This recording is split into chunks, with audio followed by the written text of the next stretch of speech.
હાલો મિત્રો, તો આપણે પાછા આવી ગયા છીએ. તો હવે હું ભૂકાવદે પહોંચી ગયો છું.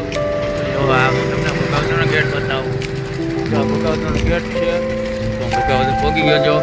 તો અંદર જાય છે નિમેન. તો અંદર જઈ તમને મંદિર આખું બતાવીશ. ભૂકાવદનું કેવું છે, કેમ છે જીવન દાદા, કેમ બેઠા છે. હું તમને એનું જૂનું ઘરે બતાવીશ. તો હાલો હવે આપણે અંદર જઈશું. ત્યારે હું બ્લોગ સ્ટોપ કરું છું, પાછો પ્લે કરશું વિડીયો, બરાબર. તો પેલા અંદર જઈ આવું, અંદર જેમ પગે લાગ્યો પછી હું વિડીયો ઉતારું છું. ઓકે, ત્યાં લાગી હું બ્લોગ મેકું છું. પછી આપણે અંદરથી પાછો હું તમને બ્લોગ બતાવીશ. ઓકે, ત્યાં લાગી હું બ્લોગ સ્ટોપ કરું છું. હું અંદર મંદિર ઘરી ગયો છું. મંદિર જોઈએ આપણે મંદિર છે. ચાલો મંદિર ધીમે બોલું છું વાત નથી.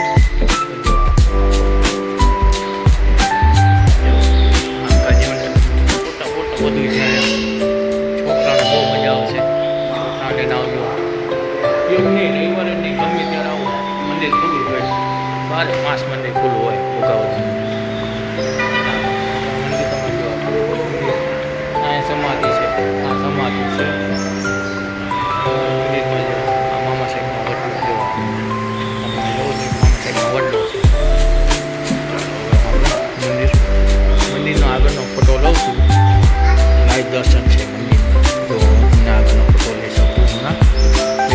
ચાલુ રાખી. જો આ મંદિર છે, મંદિર છે, મંદિર ફોટો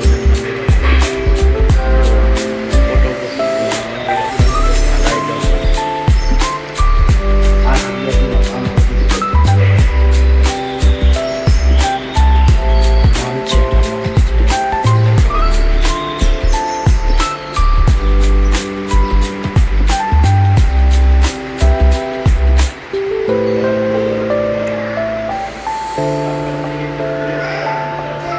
ચાલો, તમે આ લાઈવ દર્શન જોઈ લીધા. તો હું પગે લાગી લઉં અને પછી તમને બતાવીશ જૂનું મકાન, જીવન દાદાનું જૂનું મકાન બતાવીશ કેવું છે જૂનું મકાન. ચાલો, હવે દર્શન કરી દઉં છું. ઓકે, પછી આપણે બ્લોગ અત્યારે સ્ટોપ કરું છું, પછી ચાલુ કરું છું બ્લોગ પાછો. ચાલો મિત્રો, હું પાછો આવી ગયો છું. તો હવે મેં દર્શન કરી લીધા. હવે તમને બહારનો નજારો બતાવું છું. કુગાવતર ગામ છે આખું. બધા બપોર સૂતા હોય, પછી હું બપોરના પોરમાં જાય જોઈએ ભોગાવતરમાં.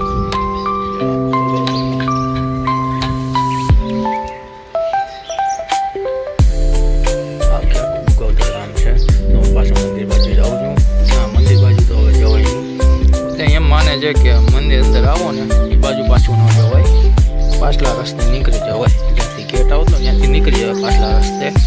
તો હવે હું ધીમે ધીમે ના મકાન બાજુ જાઉં છું. દાદાના મકાન બાજુ જાઉં છું. મંદિરનો આગળ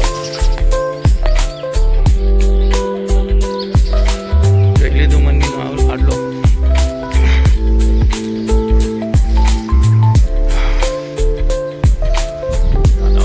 મકાન બાજુ જાઉં છું.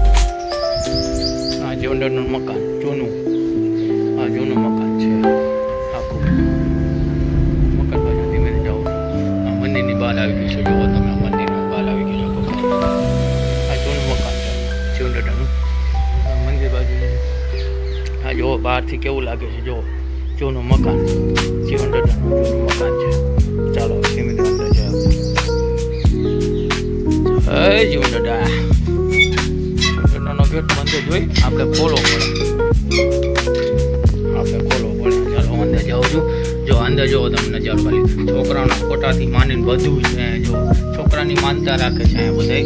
જેને છોકરા ન થતા હોય એ લોકોને છોકરા થાય ને તો અહીંનો ફોટો ટીંગાડે છે. જો આ બધા છોકરાના ફોટા છે. જો આ નરિયાવાળું મકાન છે. જો જૂના નરિયા, જૂના એની ઉપર છત બેસી છે જૂના. ચાલો અંદર જાશું ધીમે ધીમે. અંદર જાશું. આનો ગેટ છે. જો ચાલો, સોરી મારા મોબાઈલમાં આંગળી અડી ગઈ એટલે થોડો દાગ આવે છે. થોડો લૂસી નાખું છું. આ દાગ મારા મોબાઈલમાં છે. દાગ એટલે એમ ન માનતા કે મારા મોબાઈલમાં દાગ છે. તો આ જીવનદાદાનો ઢોલિયો છે. જો તમને પાછું બતાવી દો. આ જીવનદાદાનો ઢોલિયો અહીંયા આરામ કરતા, સૂતા અને બેતા. અને જીવનદાદાનો આખી મૂર્તિ બતાવું. આ જીવનદાદાની મૂર્તિ છે. જો અત્યારે આખી પેક કરી છે કારણ કે ધૂળ ને રસ ને એવું ઉડે નહીં એટલે આખી પેક કરી છે. હવે આપણે જાશું બારે. તો હવે તમે જોઈ લીધું આખું મકાન જીવનદાદાનું કેવું છે, તો કમેન્ટમાં મને જણાવજો મકાન કેવું છે જીવનદાદાનું. જેને કાંઈ ગુમડું થયું હોય, અરસ થયા હોય તો એ મટી જશે. એટલે હોપારી ખાલી માનવાની ને એની ડબલ મૂકવાની હોપારી તમારે, એટલે આ મટી જશે હોપારીથી બધું મટી જશે. અહીંયા તમને કાંઈ થયું હોય, બોર્ડ નીકળો હોય, ગુમડું થયું હોય, અહીંયા કેન્સલનો ભાગ હોય તો હોપારી માંડો એટલે બધું મટી જશે. ચાલો તો હું ટંકોળી વગર લઉં. આવ્યો અવાજ, હું પગે લાગી લઉં. તો હવે હું ધીમે ધીમે બહાર નીકળું છું. જો આ નરિયા બરિયા કેવું મકાન છે મસ્તીનું દાદાનું. તો હવે તમને હું ચોખ્ખો દેખાય, કારણ કે અંદર તો હું ચોખ્ખો ને, અંદર તો અંધારું છે એટલે એક જ ટ્યુબલાઇટ બરે છે. કારણ કે ટ્યુબલાઇટ બધે ચાલુ છે, કે ટ્યુબલાઇટ ચાલુ રાખવી જ પડે. આના ફોટા બોટા બધું એવું છે, તમને તો બતાવી દઉં વિડીયોમાં. ચાલો તો હું બહાર નીકળું. ઓહો તડકો તો જો. ચાલો તો અમે ગેટ બંધ કરી દઉં છું પાછું. ચાલો તો હવે હું પાછો ગાડી તરફ જાઉં છું અને હવે નીકળું છું, કારણ કે તડકો બહુ વધતો જાય છે. તડકાના હિસાબે ચોખ્ખો વિડીયો આવતો નથી. ને આ એક વાત તમને કહેતા ભૂલી ગયો, આ જીવનદાદાનું લાકડું ધીમે ધીમે વધે છે. જો તમને લાકડું બતાવી દો, આ રહ્યું લાકડું. જીવનદાદાનું લાકડું ધીમે ધીમે વધે છે. બાકી અહીં હાથ છે જીવનદાદાનો, એટલે અમારા દાદાનો હાથ છે. ચાલો હવે હું બહાર નીકળું છું. બહુ તડકો ભાઈ, એટલે એના મોઢામાં માંસ ને બધું બાંધું છું.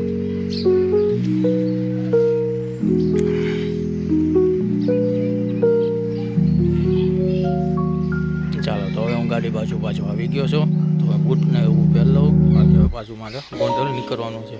તો ગોંડલ જઈને મારે થોડું કામ છે, પછી આપણે રસ્તામાં પાછા મળશું. હવે ઘણી બેહી ભાઈ થાકી ગયા.